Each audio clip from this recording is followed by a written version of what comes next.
एक गरीब पिता ने अपने इकलौते बेटे को खूब पढ़ा लिखा कर बड़ा इंसान बनाने का फैसला कर लिया था। पिता दिन रात मेहनत करता और अपने बेटे के पढ़ाई का खर्चा उठाता। बेटा भी खूब मन लगाकर पढ़ता। एक दिन पिता का सपना सच हो गया। बेटा पढ़ लिख कर बहुत बड़ा आदमी बन गया और उसने अपना खुद का व्यवसाय शुरू कर लिया और उसमें उसे बहुत सफलता हुई। एक दिन बेटा अपने बड़े आलीशान ऑफिस में बैठा हुआ था। तभी उसके पिता उसका ऑफिस देखने आए। बेटा अपने ऑफिस की शानदार कुर्सी पर बैठा हुआ था। पिता को देखकर बेटा खुश हो गया और अपनी कुर्सी से खड़ा हो गया।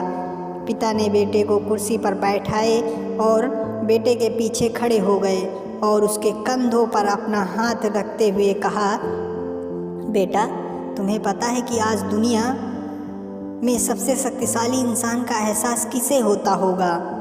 पिता आगे कुछ बोल पाते, तभी बेटे ने कहा, पिताजी, मैं हूँ सबसे शक्तिशाली इंसान। पिता ने सोचा था कि बेटा उन्हें ही सबसे शक्तिशाली कहेगा, लेकिन बेटे के इस जवाब से उन्हें बहुत ही निराशा हुई। ठीक कहा बेटा।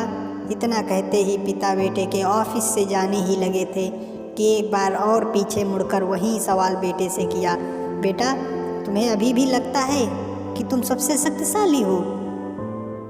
बेटे ने कहा, नहीं पिताजी, इस दुनिया में अगर कोई सबसे शक्तिशाली है तो वो आप हैं, वो आप शक्तिशाली हैं। लेकिन अभी तो तुमने कहा था कि तुम ही सबसे शक्तिशाली हो। पिता ने पूछा। हाँ, वो मैंने इसलिए कहा था क्योंकि उस वक्त दुनिया के सबसे शक्तिशाली इंसान के हाथ मेरे कंधे पर थे, इसीलिए उस वक्त मैं खुद को सबसे ज़्यादा शक्तिशाली महसूस कर रहा था। बेटे ने यह जवाब दिया। यह सुनकर पिता की आंखों में आंसू आ गए और उन्होंने अपने बेटे को गले से लगा लिया। कहानी की शिक्षा यह है, माता पिता हमारे जीवन का आधार हैं। यदि उनका आशीर्वाद है तो हम दुनिया की सबसे शक्तिशाली व्यक्ति हैं। दुनिया में हम सबसे शक्तिशाली हैं। अपने माता पिता के आशीर्वाद के बिना हम कुछ नहीं। इसीलिए हमेशा अपने माता पिता की आज्ञा का पालन करें और उनके दिए गए सुझावों को गंभीरता से लें, मजाक में न लें।